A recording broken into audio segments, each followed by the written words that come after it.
Welcome to Nasdaq Trade Talks. I'm Jill Malandrino, Global Markets Reporter at Nasdaq, with daily insight on the Nasdaq-100 Index, or the NDX, which is made up of 100 of the largest domestic and international non-financial innovative companies listed on the Nasdaq stock market.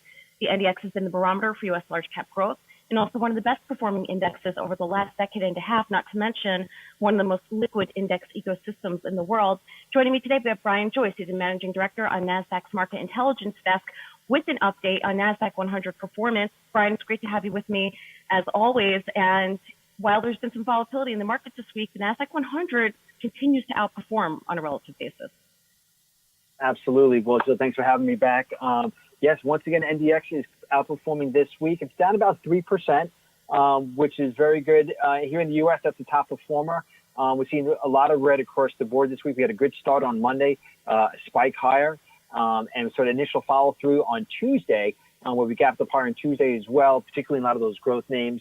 But that quickly reversed lower to the downside, and we saw a kind of a bit of a nasty, what we'd say, 1 day daily period candlestick, where we had a bearish engulfing candle, as you can see here on the chart right there. And the fact that it took place right at that price gap, which goes all the way back to late February, on that Monday, which really kind of started this initial decline surrounding COVID. This week, the high on Tuesday came to about 0.5% of that. So it was a 1 day bearish candlestick pattern, so you don't want to make too much of that. We did see downside follow through yesterday and into this morning, but we are now bouncing higher off of the session lows. At today's lows, we did have a small cluster of support there. There's a minor price gap down to 88.40, and along with it, the mid-April highs kind of comes right in the middle of there. So that prior high, that prior resistance is now support. But yeah, the overall NDX on a relative basis still outperforming its U.S. benchmarks, its peers. All right, let's move along to our next chart here. This is a monthly on the Nasdaq Biotechnology ETF. One of the reasons I want to take a look at that is clearly biotechnology and healthcare in general is in the news amidst COVID-19, but many of the components within IBB are Nasdaq-100 constituents as well.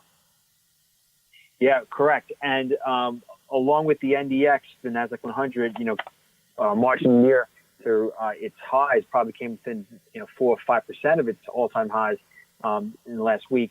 The IBB and the Nasdaq-100 actually made, the Nasdaq Biotech Index actually made new all-time highs this week on Monday.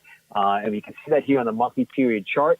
It briefly went above its prior high made 5 years ago in 2015. Prior to then, we had that massive uptrend from the 2009 lows to the 2015 highs. Biotechs were amongst the top performing industries over that period of time. And then it's been in the 5-year period of consolidation, which this week it broke out from. Now, typically, many technicians, many traders like to, chase that momentum to the upside. But a lot of times when you're breaking out above a major multi-year high, or let's say resistance level, in the near term, you will tend to see some overhead supply kick in. So after a 15% gain in April, and a spike higher here in the early part of May, we're now pulling back a little bit. So I think if we look now, zoom in on a shorter term candlesticks, we can kind of get a little more clarity about their near to intermediate term and what maybe we can expect. All right, and looking at and the weekly.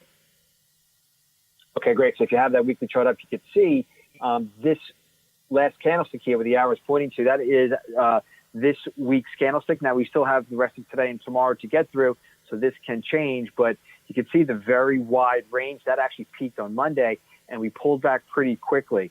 And so what's going on there? We have a classic topping candlestick pattern after a steep uptrend.